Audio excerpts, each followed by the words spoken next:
আমি দেখো কি জানি বাবা, এত রাত তো সেরকম করে না। এবার বাবা আমার বড় ভয় করে। কিসের ভয় শুনবো? মনের ভয়, অন্ধকারের ভয়।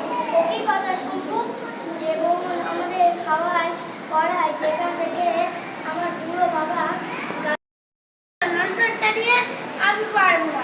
অন্ধকারে আমার বড় ভয় করে। আমার পায়ে বাঘ না থাকলে আমি যেতাম। দেখি দরজাটা খুলে দেখি। একবার দুবার আওয়াজ, আর না আওয়াজ আর হবে না। জোরে বল। পুরোলা বলছি পিসি, ওটা দাদুর ধাক্কা নয়। দাদু আস্তে আস্তে টোকা দেয়। না আমি